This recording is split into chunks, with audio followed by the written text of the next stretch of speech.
Hello friends, जय हिंद। इस video series में हम लोग पॉलिटी के इम्पोर्टेंट क्वेश्चन का डिस्कशंस कर रहे हैं, जिसमें जो पॉलिटी के क्वेश्चंस हम लोग इसमें डिस्कस कर रहे हैं वो प्रीवियस ईयर एग्जामिनेशन जो डिफरेंट एग्जामिनेशन हुए थे उसमें पूछे जा चुके हैं और उन्हीं के आधार पे अलग क्वेश्चन बनाया गया है जो आने वाले एग्जामिनेशंस में पूछे जाने की संभावनाएँ ज़्यादा है। हम लोगों ने इस वीडियो सीरीज के पार्ट 1 और पार्ट 2 में 10-10 क्वेश्चन का डिस्कशन कर लिया था। टोटल हम लोगों ने 20 क्वेश्चन का डिस्कशन कर लिया है। अब इस वीडियो में हम लोग 21 से लेकर और 30 तक टोटल 10 क्वेश्चन का ये डिस्कशन करेंगे। ये इस वीडियो सीरीज़ का पार्ट 3 है। हम लोग 21 नंबर क्वेश्चन देखते हैं। किसी विधेयक को धन विधेयक के रूप में कौन प्रमाणित करता है? देखिए, ये लोकसभा अध्यक्ष जो है वो प्रमाणित करते हैं। धन विधेयक की जो चर्चा की गई है हमारे संविधान में, वो आर्टिकल 110 में डेफिनेशन दिया गया है कि धन विधेयक क्या होगा, और उसको लाने की जो प्रक्रिया है, स्पेशल प्रोसीड्यूर, वो 109 में ऐसा वर्णित किया गया है कि 109 में धन विधेयक को कैसे प्रस्तुत किया जाएगा, और 110 में ये अब उसका परिभाषित किया गया है कि कौन सा विधेयक धन विधेयक होगा या नहीं होगा। इसका जो धन विधेयक को प्रमाणित करने का जो अधिकार है वो लोकसभा अध्यक्ष को केंद्र में है, और राज्य में राज्य विधानसभा अध्यक्ष का है, विधानसभा अध्यक्ष का। क्वेश्चन नंबर 22 देखते हैं हम लोग। संविधान का अनुच्छेद 40 राज्य को क्या निर्देश देता है? देखिए, 36 से लेके और 51 तक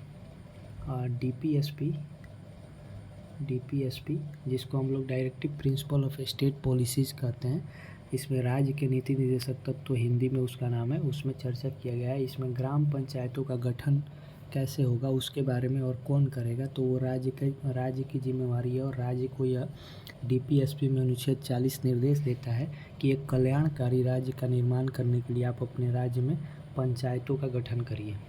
ठीक है। आर्टिकल क्वेश्चन नंबर 23 देखते हैं हम लोग। सर्वोच्च न्यायालय का प्रमुख मुख्य न्यायाधीश कौन थे? यहाँ पे प्रमुख के जगह पे होगा। पहले मुख्य न्यायाधीश कौन थे? ये एच.जी. कानिया साहब थे, एच.जी. कानिया। यहाँ पे हरिलाल जे कानिया इनका पूरा नाम है। और अभी जो वर्तमान में हमारे मुख्य न्यायाधीश हैं वो एन.वी. रमन्ना है।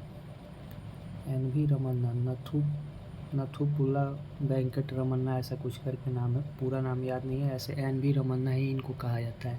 वर्तमान में हमारे जो सर्वोच्च न्यायालय में टोटल 33 + 1 34 न्यायाधीश कार्यरत हैं, जिसमें जो एक हैं ये मुख्य न्यायाधीश हैं और 33 ऐसे हमारे जजेज हैं।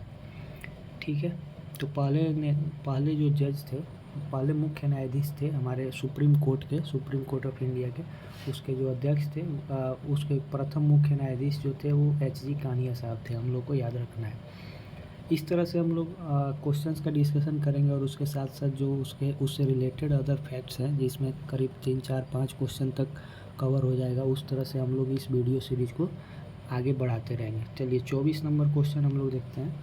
राज्यसभा की अधिकतम सदस्य संख्या कितनी है? 250 है। 250 जो है राज्यसभा में अधिकतम सदस्य हो सकते हैं। राज्यसभा में अभी जो है टोटल 245 सीट पे लोग कार्यरत हैं, जिसमें 233 का जो है वो चुनाव होता है और 12 को राष्ट्रपति के द्वारा मनोनीत किया जाता है। ठीक है। टोटल 245 मेंबर अभी राज्यसभा में बैठते हैं, ये हम लोग को याद रखना है। राज्यसभा के जो सभापति होते हैं वो उपराष्ट्रपति होते हैं हमारे देश के। अभी जो है एम वेंकैया नायडू साहब हैं। ठीक है। 25 नंबर क्वेश्चन देखते हैं हम लोग। संविधान के किस अनुच्छेद के आधार पर देश के वित्तीय आपात की घोषणा की जाती है? ये अनुच्छेद 360 है। देखिए, अनुच्छेद 352 में देश में जो है वो राष्ट्रपति शासन या राष्ट्रीय आपातकाल की घोषणा की जाती है। अनुच्छेद 356 के द्वारा राज्य में राष्ट्रपति शासन की घोषणा जो है वो राज्यपाल के सिफारिश पे राष्ट्रपति के द्वारा की जाती है। अगर राज्य में जो संवैधानिक प्रावधान है या संसद के द्वारा कोई नियम कानून बनाया गया है जिसका पालन नहीं किया जा रहा है उस राज्य के द्वारा, तो उस पार्टिकुलर राज्य में आर्टिकल 356 के तहत राष्ट्रपति शासन लागू किया जाता है। और 352 के तहत राष्ट्रीय आपातकाल जो युद्ध, बाह्य आक्रमण और आंतरिक अशांति और जो पहले था उसको 44वें संविधान संशोधन के द्वारा हटाकर सशस्त्र विद्रोह या आर्म रेवेलियन कर दिया गया। और 360 के तहत फाइनेंशियल इमरजेंसी कर दिया गया। ये अनुच्छेद 356 और 352 की अवधारणा जो है वो हम लोगों ने जर्मनी से लिया हुआ है, जर्मनी। और 360 जो है इसको हम लोगों ने यूएसए से लिया हुआ है, ठीक है। 360 का जो कॉन्सेप्ट है वो हम लोगों ने यूएसए से लिया है, ये हम लोग को याद रखना है। अब हम लोग 26 नंबर क्वेश्चन देखते हैं। राष्ट्रपति के निर्वाचक मंडल में कौन कौन शामिल होते हैं। देखिए, संसद के दोनों सदनों के निर्वाचित सदस्य तथा राज्य विधानसभा के निर्वाचित सदस्य।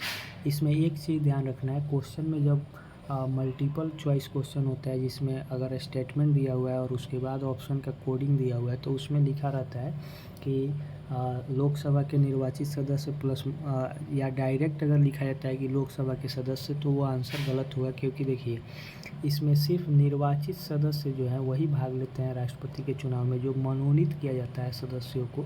जैसे अभी तो एंग्लो इंडियन का हटा दिया गया है मनोनयन, जो पहले होता था। दो एंग्लो इंडियन को लोकसभा में मनोनीत किया जाता था, उसको हटा दिया गया। और राज्यसभा में जो है अभी भी 12 लोगों को डिफरेंट सेक्टर से, जिसमें कला हो गया, साहित्य हो गया, विज्ञान हो गया, इन क्षेत्रों से जो 12 लोगों का मनोनयन जो है वो एक्चुअली में राष्ट्रपति के द्वारा ही किया जाता है। तो अगर वो लोग वोटिंग में भाग लेते हैं तो वो जो वर्तमान राष्ट्रपति जिन्होंने उनको चुना है या नियुक्त किया है या मनोनीत किया है, वो लोग उन्हीं को वोट देंगे। इसलिए इनको मनोनीत सदस्य मनोनीत जो सदस्य होते हैं उनको हटा दिया जाता है। और जो निर्वाचित सदस्य होते हैं राज्य विधानसभा के और संसद के दोनों सदनों के, वो लोग इसमें भाग लेते हैं, ठीक है। क्वेश्चन नंबर 27 देखते हैं हम लोग। भाषा के आधार पर गठित भारत का पहला राज्य कौन था। देखिए, ये आंध्र प्रदेश था। 1 अक्टूबर 1953 को 1953 में इसका गठन होता है, जब पेट्टू श्री रामुलु का देहांत हो जाता है, जो आंध्र प्रदेश के पुनर्गठन या आंध्र प्रदेश को अलग राज्य बनाने के लिए आमरण अनशन करते हैं। और लगभग 56 से 60 दिनों के अनशन के बाद उनकी मृत्यु हो जाती है। उसके बाद वहाँ पे बहुत बड़े पैमाने पे दंगा होता है और अंतिम में लास्ट में जो है केंद्र सरकार को मजबूरी में आंध्र प्रदेश को अलग राज्य जो मद्रास से तोड़ के बनाया जाता है। हालांकि आंध्र प्रदेश जो राज्य जो पहला भाषा के आधार पर राज्य बना था उसको भी अभी तेलंगाना उससे तोड़ के और एक अलग राज्य 2 जून 2014 को बना दिया गया, ठीक है।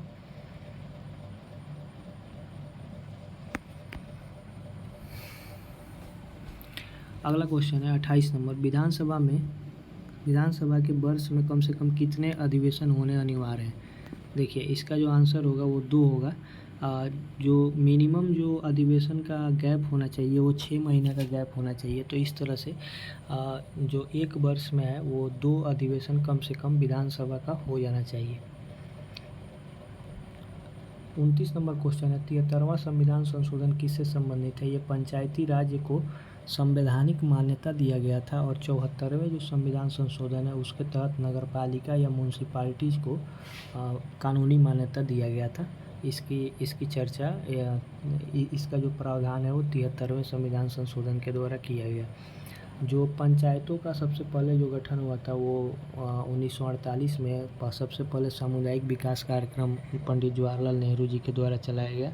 फिर उसको विस्तार करते हुए राष्ट्रीय विस्तार सेवा का 1953 में गठन किया गया। ये भी सक्सेसफुल नहीं हुआ, तो अंत में बलवंत राय मेहता समिति के द्वारा जो सिफारिश किया गया उसके तहत 1959 में सबसे पहले पंचायतों का जो गठन है वो राजस्थान के नागौर में, और उसके बाद राजस्थान के नागौर ज़िला में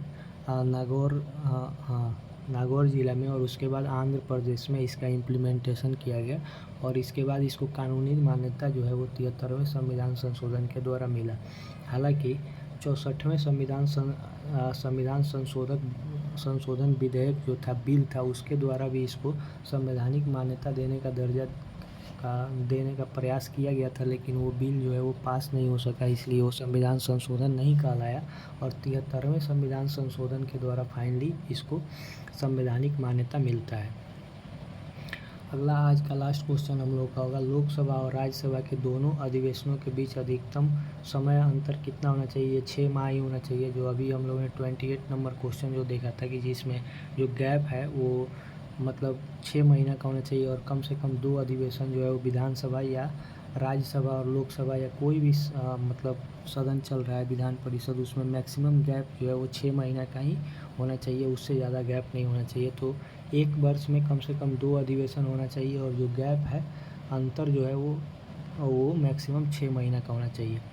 आई होप ये वीडियो सीरीज़ आप लोगों को बहुत पसंद आ रहा होगा। अगर आप हमारे चैनल सक्सेस मिंट पे नए हैं तो इस चैनल को सब्सक्राइब कर लें, और मैं ये आप लोग को अश्योर करता हूँ कि पॉलिटी का एक भी क्वेश्चन आप लोगों से एग्जामिनेशन में नहीं छूटेगा अगर ये पूरा वीडियो सीरीज़ आप लोग देखते हैं और हमारे चैनल के साथ जुड़े रहते हैं। तो धन्यवाद हमारे साथ जुड़ने के लिए। Thank you. जय हिंद।